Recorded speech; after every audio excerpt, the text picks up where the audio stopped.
¿A quién pertenece el mar? ¿Quién es el dueño? Del Evangelio de Mateo. En aquel tiempo se retiraron los fariseos y llegaron a un acuerdo para comprometer a Jesús con una pregunta.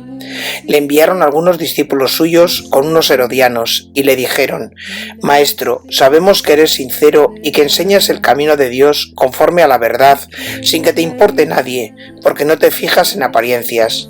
Dinos, pues, ¿qué opinas? ¿Es lícito pagar impuesto al César o no?». Comprendiendo su mala voluntad, les dijo Jesús: «Hipócritas, ¿por qué me tentáis? Enseñadme la moneda del impuesto». Le presentaron un denario, y él les preguntó: «¿De quién es esa imagen y esta inscripción?». Le respondieron: «Del César». Entonces les replicó: «Pues dad al César lo que es del César, y a Dios lo que es de Dios». ¿Nos pertenece acaso su dignidad? ¿Quién acoge sin... Roma exigía a los pueblos dominados por ellos numerosos impuestos, tales como peajes, aduanas, tasas. Entre todos estos impuestos estaban los que se debían pagar directamente al y para el César. El tributo que iba directamente al arca imperial era, por un lado, el que debían pagar los propietarios por el suelo, y otro, el personal, también llamado capacitación, que debían aportar anualmente todos los varones desde los 14 años y las mujeres desde los 12 hasta los 65 en ambos casos. el que puedan comprar las monedas? También los israelitas tenían que pagar obligatoriamente estos impuestos. El tributo directo, así como también el censo o empadronamiento, era tenido por los judíos como la señal suprema del sometimiento al poder extranjero, y por ello algunos grupos radicales de esta época, como en el caso de los celotes, se negaban a pagarlo. Al César, lo que es del César.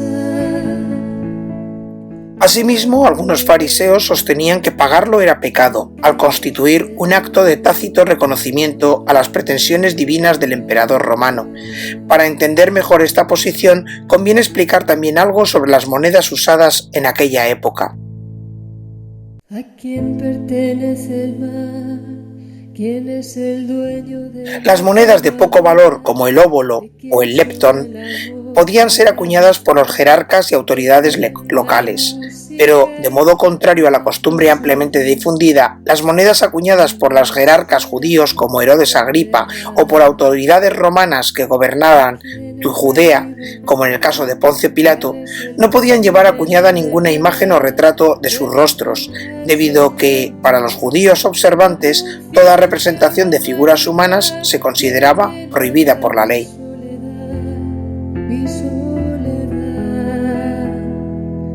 ¿De qué religión? Ahora bien, las transacciones mayores debían hacerse con monedas de mayor valor, fundamentalmente con la moneda imperial como el denario o el sestercio. Estas monedas llevaban acuñado el rostro del emperador, que en algunos casos incluía el título Divino César, razón por la cual los judíos observantes como los fariseos se negaban a usarla. Mirar sin preguntar ni cobrar, ¿a dónde podemos ir? Los herodianos, que eran aliados de los romanos, no se hacían en cambio ningún problema en pagar el tributo al César y aceptar el uso de la moneda imperial.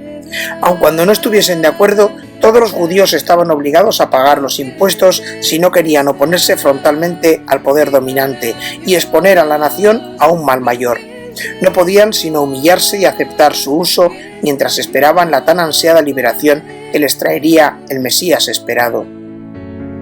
El que puedan comprar las monedas.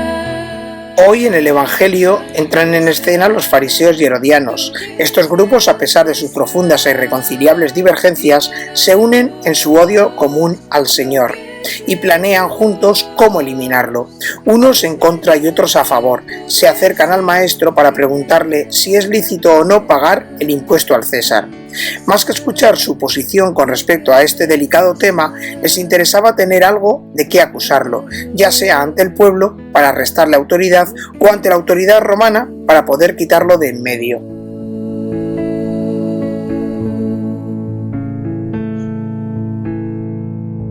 Si el Señor respondía que era un deber de los judíos pagar el impuesto al César, reconociendo de hecho el dominio sobre Israel, decepcionaría al pueblo entero, que lo consideraba como el hijo de David, el Mesías que estaba a punto de instaurar el reino de Dios, liberándolos para siempre del dominio impío de los pueblos extranjeros. Una vez perdida la aceptación popular, los fariseos podrían hacer con él lo que quisieran. ¿De quién es la libertad?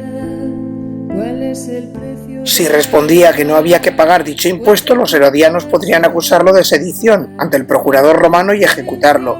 Notemos que finalmente será esta la acusación con la que llevan al Señor ante Pilato. Hemos encontrado a este alborotando a nuestro pueblo, prohibiendo pagar tributos al César y diciendo que él es Cristo Rey. La acusación era obviamente falsa. ¿De dónde vendrá la mano que nos podrá consolar? La respuesta del Señor desbarata la trampa de los discípulos de los fariseos y de los herodianos. Después de echarles en cara su malicia, les pide que le muestren la moneda del impuesto. Probablemente alguno de los herodianos, amigos del César, cargaba consigo una de aquellas monedas y se la muestra al Señor. Después de preguntar a quién pertenecía el rostro acuñado en aquel denario y recibir la evidente respuesta es del César, sentencia el maestro: pues denle al César lo que es del César y a Dios lo que es de Dios. Y para Dios lo que es de Dios. El Señor se manifiesta a favor de una distinción clara entre el dominio de la política y el dominio de lo religioso. En la antigüedad, lo político y lo religioso tendían a identificarse, al punto que los mismos gobernantes se hacían llamar hijos de dioses o dioses ellos mismos. Así sucedía con los egipcios, los griegos y también con los romanos. La división entre Dios y el César reafirmaba lo que los judíos, a diferencia de los pueblos vecinos, consideraban desde siempre, que la máxima autoridad humana no era divina.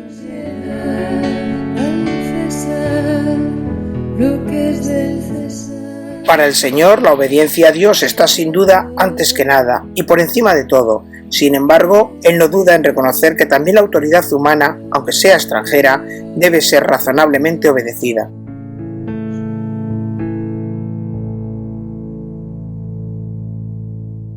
Se deduce de lo dicho por el Señor que no hay que darle a Dios lo que es del César ni al César lo que es de Dios. Nadie puede pretender en nombre de Dios extraerse de la obediencia de la autoridad humana legítimamente constituida, porque el bien común de la sociedad así lo demanda, pero ello exige como contraparte que la autoridad humana no se exceda de sus límites, atribuyéndose un poder y una autoridad que solo a Dios corresponde, mandando obediencia, por ejemplo, a las leyes inicuas que atentan contra el orden natural y la ley de Dios. La obediencia a la autoridad política es un deber que se subordina a la obediencia última a Dios. ¿De qué religión son la fe y la verdad los excluidos? ¿A quién votarán? ¿De dónde vendrá la mano que nos podrá consolar? ¿Nos pertenece acaso su dignidad? ¿Quién acoge sin mirar, sin preguntar ni cobrar? ¿A dónde podemos ir?